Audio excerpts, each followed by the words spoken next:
Hello and welcome back to the Spyshack podcast, a podcast where Survivor superfans get together to talk about the latest episode of Survivor. Today we are talking about episode 2, 3, whatever you want to call it. I'm saying 3. CBS says 3. I'm going to say 3. Episode 3 of Survivor Ghost Island. Only time will tell. Tonight we have a small cast of characters here today to talk. We have Mark here. Mark, how are you doing? Tell us one word to describe what you think of the first this episode. Yeah, we voted out Saul, and Kim is somewhere on Ghost Island. So there we go. It's just the two of us. So my word for the day is cursed. Cursed. That's a good one. Yeah, and as Mark said, Saul is stuck on Ghost Island for making his bad Survivor decisions, and Kim has arrived. Hey. Kim has saved the day. She has returned from Ghost Island. Kim, how are you doing? I am absolutely exhausted. We've had a blizzard out here, and I work in a hotel, so I worked 15 hours 2 days ago, 15 hours yesterday, 11 hours today. I'm still at the hotel. So, I'm off Kim, though. Kim, so, what is your one word to describe this episode? Oh my God. Okay. Give me a minute. Did you ask Mark yet? Yeah, Mark went with cursed. I guess I didn't give mine. I'll give mine real quick and give you a couple more seconds. Yeah, as Mark said, I'm Randy. I'm here. I'm subbing in for Saul as our lead host tonight. And my one word I'm gonna use blonde. My word was blonde for the night. Okay. Okay. I'm gonna use blindside. Blindside. I like it. I like the traditional hashtag. Well, as the episode starts out, we don't see too much after Tribal. Everyone just comes back and kind of consoles James about don't feel so bad about that challenge. You're good. So we go right into it. We get to the beach where Jeff announces it is time to drop your buffs. We are having a swap. Everyone seemed very comfortable before, and now we're going to switch things up. I'm a fan of this. I know last episode I mentioned I was fairly confident we were going to 3 tribes.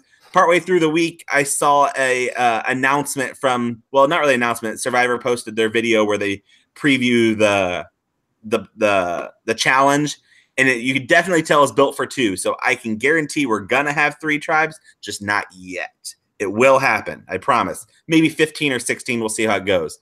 But as they're drawing the buffs, we see that the new Naviti, which is the purple tribe, has Donathan, Laurel, James, and Libby from the old Malolo will switch to join Dominic, Wendell, Morgan, Angela, and Chris, who will stay at Naviti.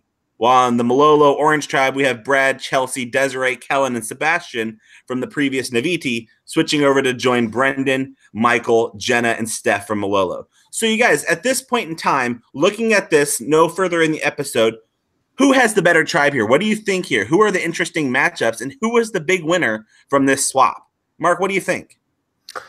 I think the big winners were the old Malolo and new Naviti. Just because the old Naviti had in that new Naviti is so confusing. Exactly. Had a big rivalry going in, so that gives the old Malolo a chance to kind of shove themselves in somewhere, in one of the many cracks in old Naviti. So absolutely, Old Naviti was very lucky with this draw, where they end up getting out of this with the majority on both tribes, with 5-5 on each. So that was an interesting little tidbit there. I was very happy to see Chris and Dominic on the same tribe together. They're a fun storyline together, so I like to see that continue as we kind of saw through the episode a little bit. And then on the other side, I've been a big fan of Brendan and Michael together, and it was nice to see the two of them really stick together and be able to work on their relationship together. For me, I think the big winner in this whole thing was Donathan. He was silent this episode, wasn't a target where I think he could have been a target where he was previously after coming back from Ghost Island. So to me, Donathan was a big one that stood out there as a big winner. What did you guys think in the chat? Let us know your thoughts. Who was the big winner? Who was the big loser? What did you think of this swap? Was it too early? Kim, what are your thoughts of this swap? Oh, great. Thanks. I I thought the swap was okay. I like swaps. I really felt that when I saw the swap that Donathan, and I like Donathan, I felt like he was safe. I felt like, you know what? He's in a better position now than he was before. I said, so this was really good for his game because I really felt like he was last on that try. He was going to go if they lost again. Mm-hmm. So I really felt like this swap helped him a lot. And I was happy for Stephanie. I felt like, you know what, this could have hurt her a whole lot more, but I think that she has a good social game. So I thought that maybe she can adapt wherever she is. So I felt like she would do okay, but mostly Donovan. See, I thought this swap was very bad for Stephanie. I think she was in such a power position in her old tribe, and then she's going into a new tribe where she is automatically down on the numbers. Yes, I think she has the social capabilities to make a move, and maybe we'll see that in the future. But she went from a very powerful position on her old tribe to now automatically being the low man on the totem pole and being one of the weaker females of those four. It's just her and Jenna. Her and Jenna are the only females that were on the old Malolo that are now staying out. So I worry about that a little bit. Another big loser. I think you're right. Go ahead. No, please. Well, I was just going to moving on to the next the back at tribe. So if you have any more about the swap, we can discuss it here. No, I think that it's always the same. It's always some people benefit, some people don't. There's never a pause. Yeah. Hey, I always I like the swaps. I think it changes things up. So I was happy about always seeing the dynamics change and how people change up their game to adapt to what they're going to do. Mm-hmm.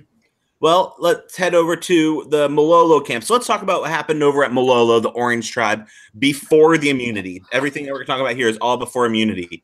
So to kind of summarize what we see Brendan getting annoyed with Sebastian because how dare there be sand and dirt at the new Malolo camp to really bother Wasn't it Bradley? Sebastian Bradley to bother Bradley, it really getting in his way, which I thought was ridiculous. The four Malolos. Wait.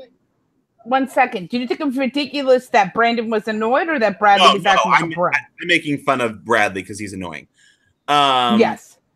And I just want to add that you didn't like Bradley pre-show. No, I said right away you didn't like him. Right. Yeah, Brendan gets annoyed at Bradley for all his complaining. The four Malolos all start searching for an idol, seeing that they are outnumbered. And eventually, Michael finds Jane Clement's idol from Survivor China, which is exciting. I was very excited that Michael found this. I like Michael. I think he is an interesting character. Mature behind his years. Very mature for his age. So what did you guys think of the Malolo camp, of how all these workings went down? Was there anything else that stood out to you, or what did you guys think? For them, I thought it was beneficial that they decided as a group, let's just look for this idol. They knew that they were all on the bottom. And I think if they would have hunted on their own and singled each other out, then the others would have turned on each other, went with the other majority, and voted one of them out. So I really thought it was good for their part to find it. I was stoked that Michael found it. One, because he's on my draft. So I was happy about that. I thought draft points. Mm-hmm. And I really like Michael. You know what? I know that he was one of my closer to the end of my draft picks, but I liked him in the videos. The only concern was age, and I didn't know how he would come out into the rest of the tribe. Would they know right away how young he is? But they have no idea. They have not questioned, nor will they ever question how old he is.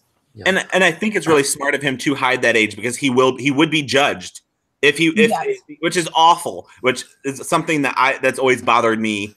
But I think that's a smart move on his part. And I just love, a lot of people on Twitter have been calling it coaching the quarterback of Brendan and Michael, which always makes me laugh. I like that too. And I can say if he didn't tell us he was 18, I would not have known. I would not have questioned it at all. Yeah, for sure. So Mark, what are your thoughts here? I think Michael is in the in a great position.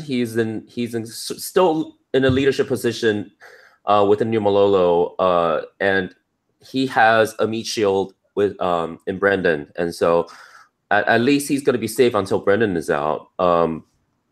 So, and another thing I want to say about sorry I didn't mention this earlier, but the way they split the tribes, how did you guys like that? Like splitting both tribes evenly into the new tribes.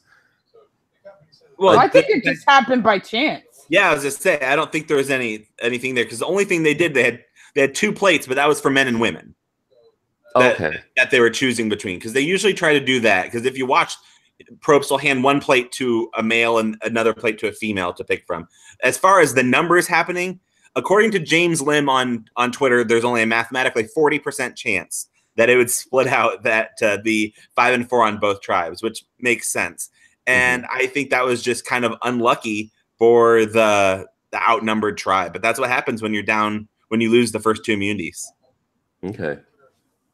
One other thing at this camp that we do see, which it was a very small thing, but kind of bothered me a little bit, was seeing Kellen kind of talk to the other women from the other tribe and be like, it kind of sucks that you guys are outnumbered. I felt like she was kind of turning herself off to some alliances, which kind of bothered me and worried me. I think she was trying to keep a social interaction open with them, and I hope that doesn't come back to bite her. But that was just one little thing there. Yeah, she was completely shutting them off, and I don't think that's. She was being friendly about it. I think she was being open to it. She was just kind of saying, "Oh, it sucks for you guys, but we're not going to break up." Yeah, but that just the way that sentence sounds, just kind of snooty. You know, it's just like, it sucks to be you. Yeah, that was kind of worrisome there. But then over at Naviti, the Purple Tribe, we see Chris and Angela discussing flipping on Dominic. Chris tells James and Libby about Dominic's idol. He exposes that. But then later, Dominic and Morgan discuss trying to rope in all 4 of the old Malolos against Chris. We need the whole group to really get that. And we see Libby and Morgan really bond here over being Catholics, which is I saw someone post something about needing a third so they can call theirs the Holy Trinity, which I thought was really funny. But what do you guys think of Naviti before immunity? Any standouts here? Nothing too much. I think everything that we saw, we knew that Chris and Dominic didn't like each other. This was really the first that we saw Angela. So seeing that Angela is Chris's right hand was kind of interesting. I guess we didn't know. Yeah, but I also think that you saw that Angela didn't like how Chris was approaching her with trying to get out Dominic. I wouldn't either.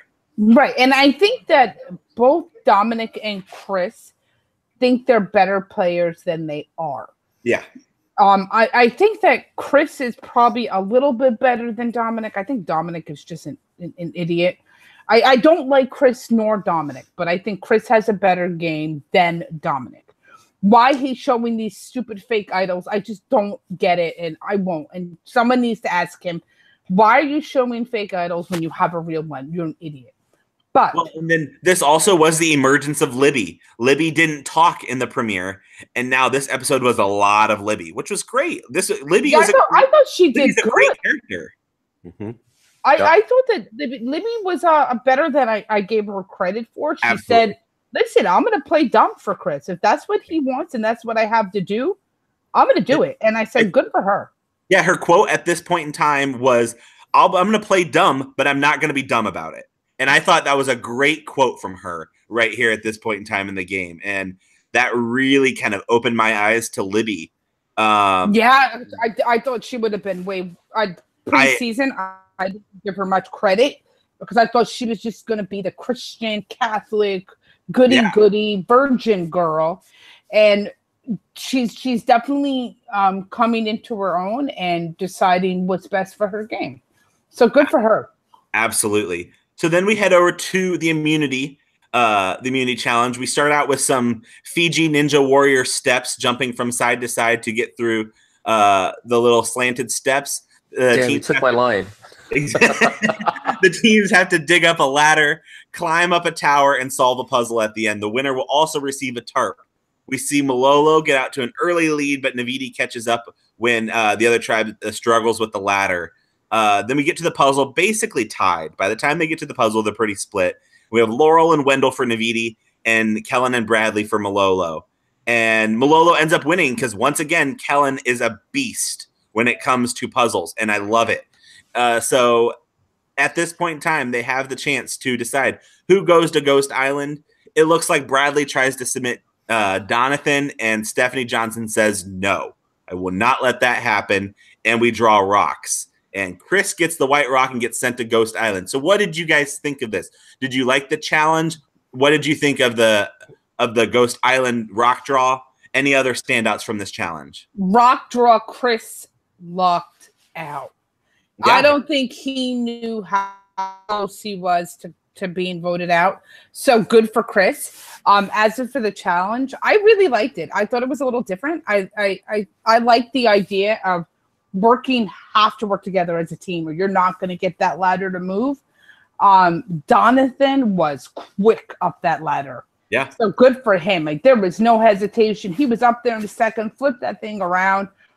I think it just really came down to the puzzle. They were neck and neck. Yeah, the whole way through until the end. You had no idea who was going to win this up until that puzzle. I mean, it was, and they were all good. Nobody was like the weak link. No. Nobody held them back.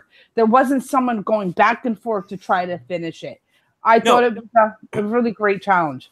Yeah, if only that puzzle would have been a chair, Wendell would have put that together so much faster. I know. But or an IKEA table. Exactly. So to me, there isn't a whole lot to talk about in the actual challenge. But when we get to the Ghost Island decision, I found this very interesting.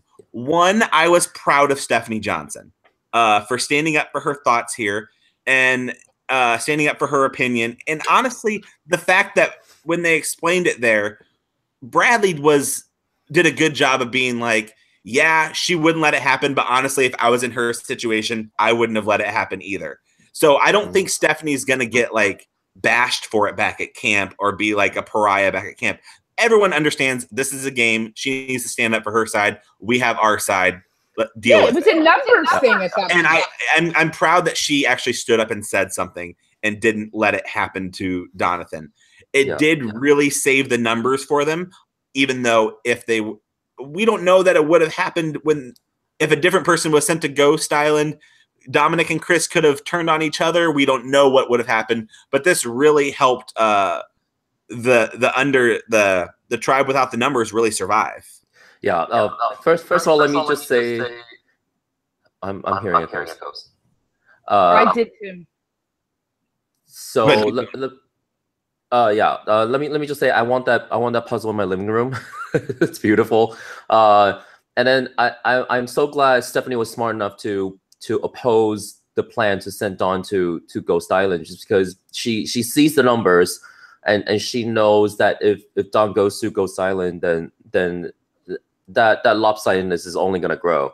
So I'm so glad she spoke up. I'm so glad that she made them go to rocks. And well, in all honesty, are we sure Donathan wasn't on Ghost Island? We didn't see him the rest of the episode.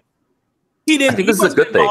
He wasn't involved in any of the conversations. I made a point to watch for him on my second watch just to see where he was involved, and he was not shown after that immunity until he's sitting there at Tribal. So I'm okay with that.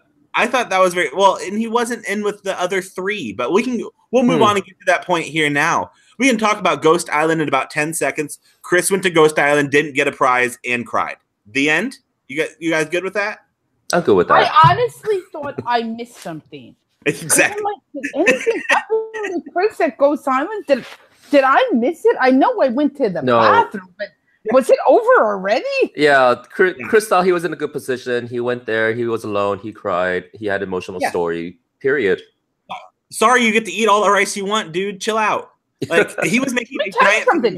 Do you know how happy I would have been if I pulled that white rock? Oh, absolutely. I just want immunity. I'll take it. Yep. I agree with you completely. Well, back at Naviti, the Purple Tribe, we see Angela decides she's going to go against what Chris had directed her to do, and she's going to say Naviti's strong and wants to target Libby. Immediately, Wendell and Morgan want to flip on Chris's right-hand woman Angela and want to take her out. So Wendell and Morgan and James give the Malolos the plan. They all discuss it together, the three of them, and I mean Wendell, Morgan, and Dominic talk to the Malolos and give them the plan that we're going against Angela.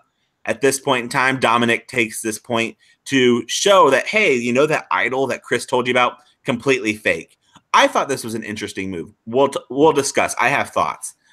At the end of this, James is worried that Dominic is about what he's going to do. That he sees him as a threatening character and wants to flip and put the target back on Morgan. So before Tribal Council, what did you guys think of this strategy session? What do you think of Dominic's move? What did you think of James and all that group's moves? I still think Dominic is a moron. I'm sorry. I just think he's really bad at this game. I like James. Good draft pick, by the way.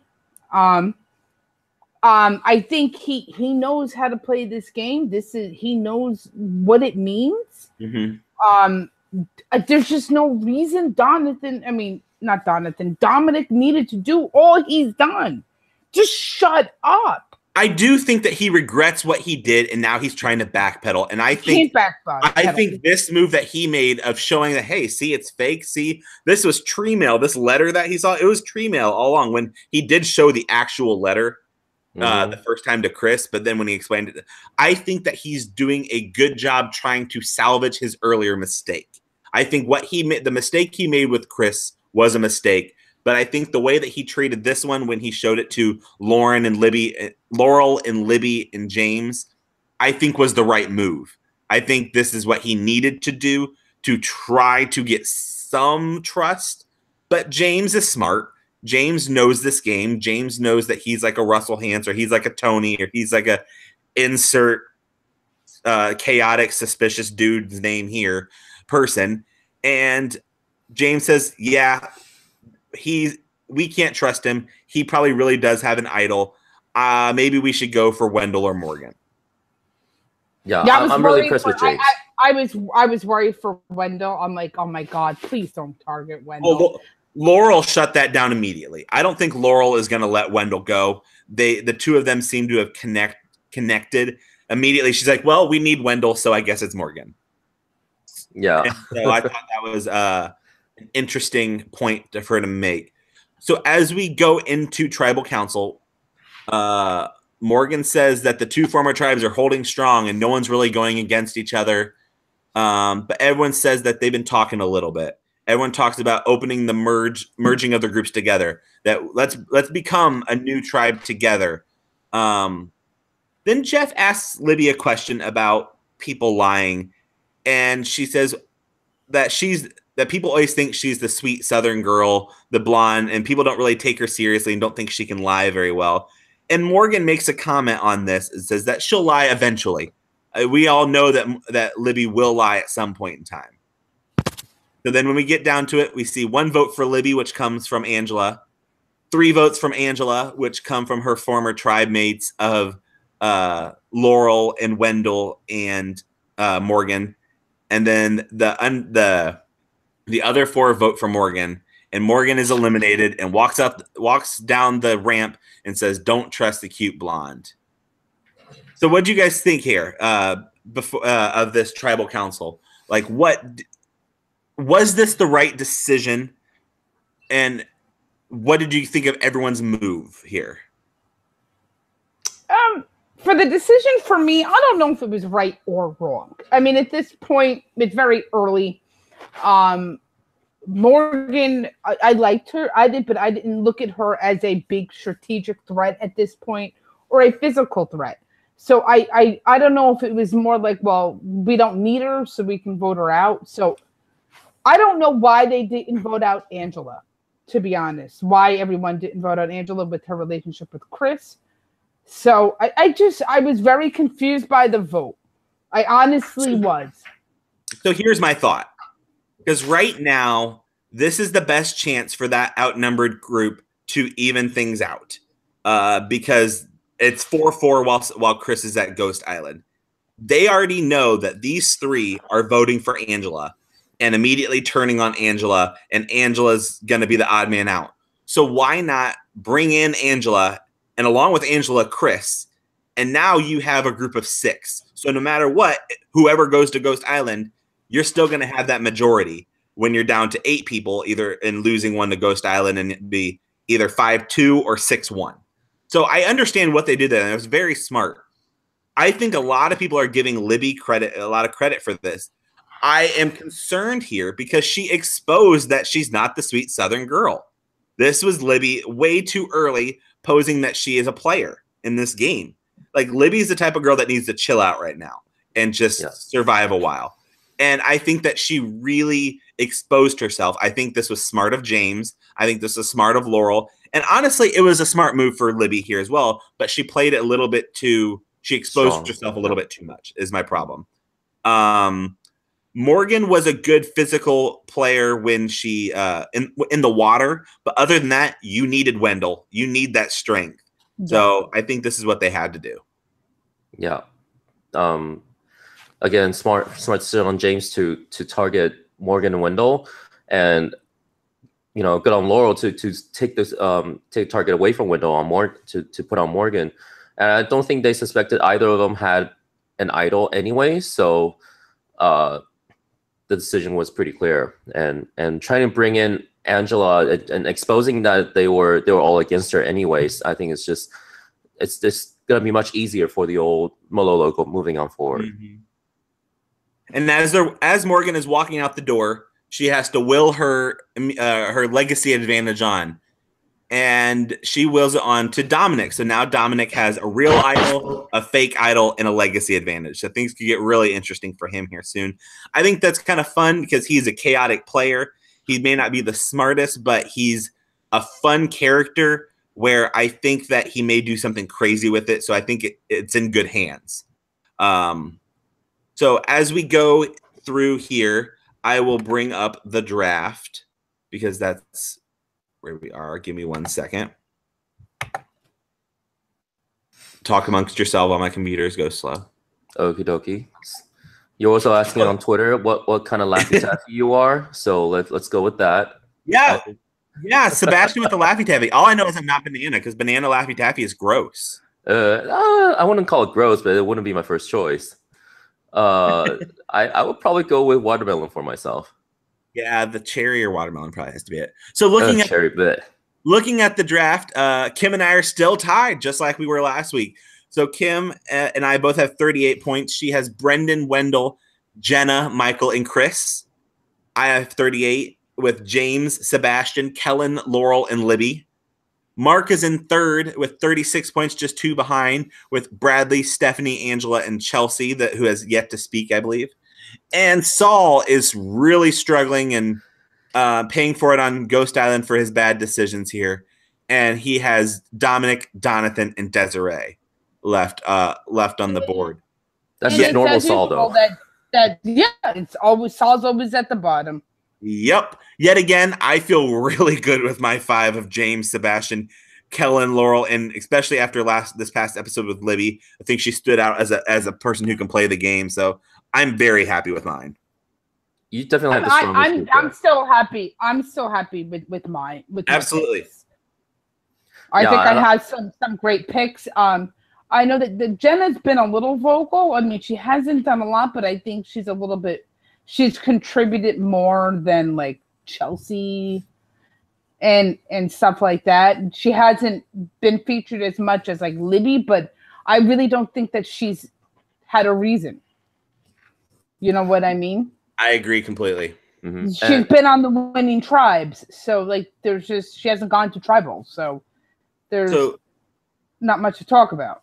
Yeah, exactly. So since Saul's not here, I will say our goodbye to Morgan, since I'm pretty sure last week I said she was my winner pick. Morgan, I really liked Morgan preseason. I think she had a great preseason interview. I thought she was a lot of fun. I thought it was really interesting that she was the killer whale trainer at SeaWorld. I think she was great in the water, a taller girl, so she's good in the challenges that a lot of them need height. But I think that she was really loud and obnoxious kind of, and I think that She was a lot of talk, but not a lot of action. She was one of them that kind of let me down based off of her preseason interview. I really liked her preseason, and she really kind of struggled when he got into the game and never really found a footing too hard. I think she was always everyone's like number 3 or number 4. She didn't really have that number 1 ally, except for it started to look like Libby, and then that didn't end up well for her. So Sia Morgan, have fun at SeaWorld. Yeah, pretty much. Oh. Eh. So let's talk about this. Who was the MVP of the season? Does anyone have a strong opinion here? Not of the season, sorry, of the episode.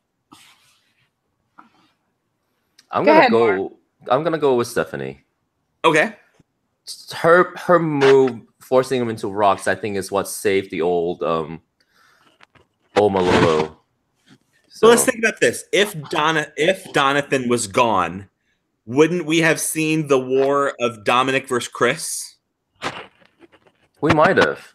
I think that would have went down if because even without that, they were already talking about going to war against each other, even when they had the number. So I don't know. Like, I agree. I was very happy that Stephanie, she didn't know what's going on with Dominic and Chris. So she has to do what she can to save her group.